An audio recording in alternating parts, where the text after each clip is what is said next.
Now, Ivan Cleary has leapt to the defence of Panthers trainer Pete Green after he was accused of sledging Rabbitohs forward Jed Cartwright. Ivan says the criticism is laughable. It's laughable apart from the defamatory stuff going on. I mean, it's just, yeah, Pete Green is like the most compassionate, best player, most unlikely guy you can imagine. So, yeah, it's really disappointing. Have you heard the audio? I mean, my understanding is that he said, "Good shot, Dill, you've got to give him that one." Well, I don't need to. Yeah, that's the way I look at it. I mean, yeah, I mean, physios, actually all physios in rugby league are like the biggest carers, you know. It's just not something that any of them would do, and certainly not Pete Green. So. Yeah, this is an interesting one. Conflicting reports. Cartwright came out last night and was very outspoken about his son and the way that he was treated by John Cartwright, by the physio. But then today, Penrith have come out and said that it's defamatory stuff and that really there was nothing said at all. They had apparent audio of Pete Green throughout the game and apparently not critiquing or criticising Jed Cartwright. But where are we at here? What's actually going on? Oh, there's a lot of misinformation being spread, Braith, to muddy the water, confuse the issue. People don't know what to believe. So, look, if you go through it chronologically, Jed Cartwright was upset that something Pete Green was saying to him on the field, enough for him to confront him after the game. Cody Walker came to Jed Cartwright's defence. That was picked up on the cameras. Now, if it hadn't been picked up on the cameras, it'd be all dead and buried by now, but it was. Everybody wanted to know what was going on with this unusual situation where a player is having a crack at a team physio. What was said to instigate that? So out of that, we learned through South Sydney that what had been said was he was having a go at Jed Cartwright, having been previously treating him when he broke his back, something about his back. John Cartwright came out and said that he was saying go for his back or something along those lines. Penrith said that their version was that he was telling them to get back in line. That's where the word back came into the conversation. But then overnight it sort of emerged, I think, out of Penrith, that he actually couldn't be on the field there when they were defending, so he had to be on there when they were attacking, so then turned around to giving him a rap for the tackle on Dylan Edwards. Penrith have since come out and said that they've got the audio of it, they've listened to it, and there's nothing untoward to it. If that's the case, Penrith, put it up, upload it onto your website, the full 80 minutes, don't edit it, put it up there so everybody can listen to it, and make up their own mind. I'd like to see that.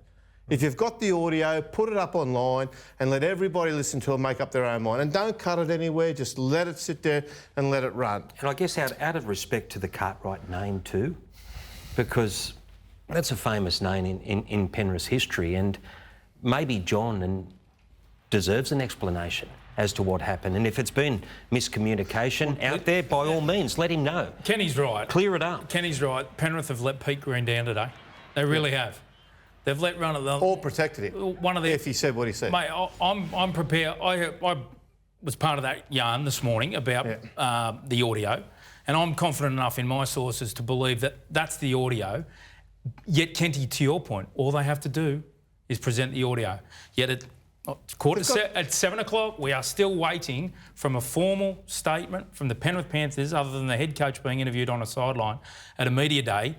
Let the audio free, and you will hear that that's exactly what Pete Green said, yet no one from the Panthers will stand up and defend their man. They've got their own website. Put it up on your website. Let everybody hear it, if that's all that was said.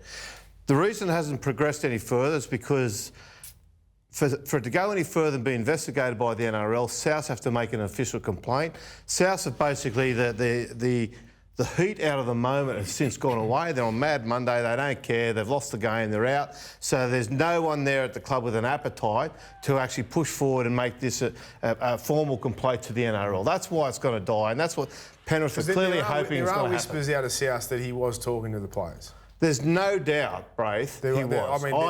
I've spoken to the club, and the players are adamant there was versions of go after his back. Said to the players. Said to Jed Cartwright to try and... Listen, I think the point is... I know Pete, he's a good guy.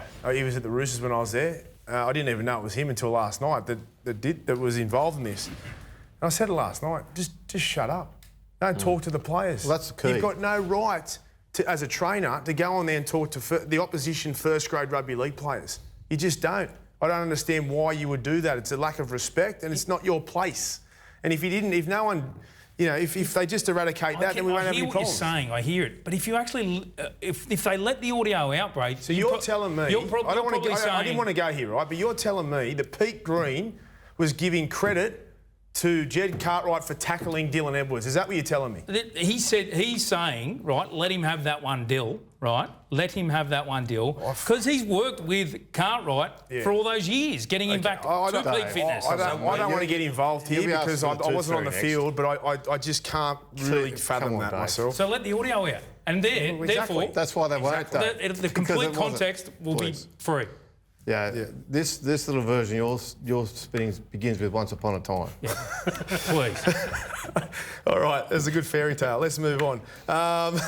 So will he be punished for this, Pete Green? No, that was a good one. Will he be punished? Well, once upon a time, no, he won't be. No, he won't be. He won't be punished. But look, Shane Elford, we got him on vision 3 weeks ago. We saw that clearly. Waving bye-bye to Reid Marnie. That might be happening with Elford. They've got no right for players to verbalise opposition players, and the NRL needs to shut it down. Honestly, they're all out of control. You're telling me no trainers when you That's where it has to come from, Paul, because no one else is going to move forward with this. Souths have shown they don't want to go forward with it. Penrith obviously don't want to, but the NRL owe it to the players to clear up that this doesn't happen again. And if nothing happened, the NRL have to come out and show us why. Because when we draw this debate to its natural conclusion, where we all go to about what about if it happened in a grand final? Well, this is the week.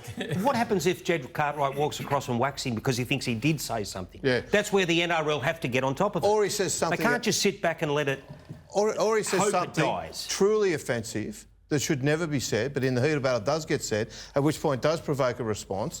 And the NRL, and when you can justify, in some respects, you might be able to justify the response. Who's in the wrong there?